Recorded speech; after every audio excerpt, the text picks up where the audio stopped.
মুগ্ধতায় দিলারা হানিফ পূর্ণিমা। দিলদরিয়া হাসি আর মায়াবী চাহনিতে ঠালিউড মাতিয়ে রাখা এক নাম দিলারা হানিফ পূর্ণিমা। 90 দশকের সেই রূপালী পর্দার জনপ্রিয় মেয়েটি আজও যেন সময়ের ঘড়িতে এক চিরযৌবনা রহস্য। সময় বদলেছে, পর্দার সমীকরণ বদলেছে, কিন্তু কমেনি তার আবেদন। বরং সময়ের সঙ্গে পাল্লা দিয়ে নিজেকে বারবার নতুন মনেকে উপস্থাপন করে ভক্তদের হৃদয়ে ঝড় তোলাটাকে যেন অভ্যাসে পরিণত করেছেন এই লাস্যময়ী সুন্দরী। সম্প্রতি সামাজিক যোগাযোগ মাধ্যমে নিজের এক গুচ্ছ ছবি শেয়ার করেছেন পূর্ণিমা, যা দেখে বেশ উচ্ছ্বসিত তার ভক্তরা। প্রকাশিত ছবিতে গাঢ় সবুজ রঙের জমকালো পোশাকে দেখা যায় অভিনেত্রীকে।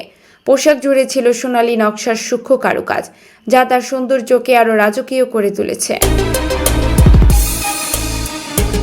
খোলা চুল, হালকা গ্ল্যাম মেকআপ আর বড় দুলে পূর্ণিমার উপস্থিতি যেন আলাদা এক আভিজাত্য তৈরি করেছে। এক একটি ছবিতে এক এক রকম অভিব্যক্তিকে ধরা দিয়েছেন তিনি। কোথাও মিষ্টি হাসি, কোথাও দূরে তাকিয়ে থাকা, সব মিলিয়ে তার লুক আর স্টাইলিং ভক্তদের নজর কেড়েছে। বিশেষ করে সবুজ পোশাকের সঙ্গে সোনালি ব্যাকড্রপ ও লাল আলোর ব্যবহারের ছবিগুলো পেয়েছে ভিন্ন মাত্রা। ভক্তদের অনেকে মন্তব্যে অভিনেত্রীর সৌন্দর্যের প্রশংসা করেছেন। কেউ লিখেছেন, সময় যত যাচ্ছে পূর্ণিমা ততই সুন্দর হচ্ছেন। আবার কেউ বলেছেন, বাংলা চলচ্চিত্রের চিরসবুজ নায়িকা।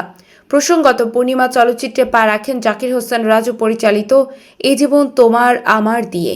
চলচ্চিত্রটি মুক্তি পায় 1997 সালে। তখন তিনি ক্লাস 9-এ পড়তেন। সুন্দর চেহারার অধিকারিণী এই অভিনেত্রী শুরুতেই অভিনয়ের পাশাপাশি নিজের সৌন্দর্যে সবার মন জয় করে নেন। ঘোড়ার মাংসের বাণিজ্য নিষিদ্ধের দাবিতে হাইকোর্টে জয় আর রিট। ঘোড়ার মাংসের অবৈধ বাণিজ্য নিষিদ্ধ ও নিয়ন্ত্রণের দাবিতে হাইকোর্টে জনস্বার্থে রিট দায়ের করেছেন বাংলাদেশ অ্যানিম্যাল ওয়েলফেয়ার ফাউন্ডেশন, একে খান হেলথ কেয়ার ট্রাস্ট এবং অভিনেত্রী ও প্রাণী কল্যাণ কর্মী জয়া আহসান। সোমবার 11 মে তারা এই রিটটি করেন বলে জানা গেছে। রিটকারীদের পক্ষে শুনানি করবেন ব্যারিস্টার সাকিব মাহবুব, ডক্টর সিনথিয়া ফরিদ ও অ্যাডভোকেট সাজিদ হাসান। রিট আবেদনে বলা হয়েছে, অসুস্থ প্রাণীর মাংস প্রতারণামূলকভাবে মানুষের খাদ্য হিসেবে বাজারজাত করা হচ্ছে, যা জনস্বাস্থ্যের জন্য মারাত্মক ঝুঁকিপূর্ণ। এই বিষয়ে সংশ্লিষ্ট কর্তৃপক্ষকে বারবার অনুরোধ জানানো হলেও কার্যকর ব্যবস্থা নেওয়া হয়নি, তাই আদালতের হস্তক্ষেপ চাওয়া হয়েছে। আবেদন, গাজীপুরে উন্মোচিত অবৈধ ঘোড়ার মাংসের বাণিজ্য নিয়ে সময়সীমাবদ্ধ তদন্ত, দায়ীদের বিরুদ্ধে ব্যবস্থা গ্রহণ এবং তদন্ত প্রতিবেদন হাইকোর্টে দাখিলের নির্দেশনা চাওয়া হয়েছে। এছাড়া 60 দিনের মধ্যে এই ধরনের কার্যক্রম বন্ধে জাতীয় নির্দেশিকা প্রণয়ন, অসুস্থ বাজেয়াপ্ত ঘোড়ার নিলাম বন্ধ এবং উদ্ধার করা প্রাণীদের পরিচর্যা ও পুনর্বাসনের জন্য অভয়ারণ্য তৈরির নির্দেশনাও চাওয়া হয়েছে।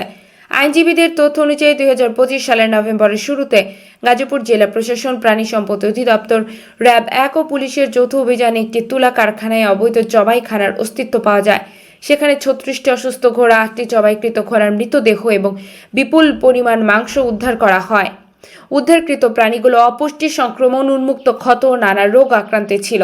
চট্টগ্রাম ভেটেরিনারি ও অ্যানিম্যাল সায়েন্সেস বিশ্ববিদ্যালয়ের পরীক্ষায় অ্যান্টিবায়োটিক প্রতিরোধী ব্যাকটেরিয়া, পরজীবী সংক্রমণ, ছত্রাক দূষণ ও সন্দেহজনক যক্ষ্মার উপস্থিতিও শনাক্ত হয়। রিটে বলা হয়, এসব দূষিত মাংস গরুর মাংস হিসেবে বাজারে বিক্রি করে ভোক্তাদের সঙ্গে প্রতারণা করা হচ্ছিল। যদিও প্রশাসন তখন কার্যক্রম বন্ধের কথা জানিয়েছিল, পরবর্তীতে স্থায়ী সমাধান হয়নি বলে অভিযোগ করা হয়েছে। পরে মোবাইল কোর্ট গাজীপুরে ঘোড়ার মাংস বিক্রি নিষিদ্ধ ঘোষণা করে।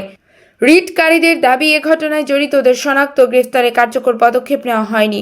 সংশ্লিষ্ট মন্ত্রণালয়গুলোতে একাধিকবার চিঠি দেওয়ার পরও কোনো ফল না পাওয়ায় শেষ পর্যন্ত তারা হাইকোর্টে জনস্বার্থে রিট দায়ের করেন।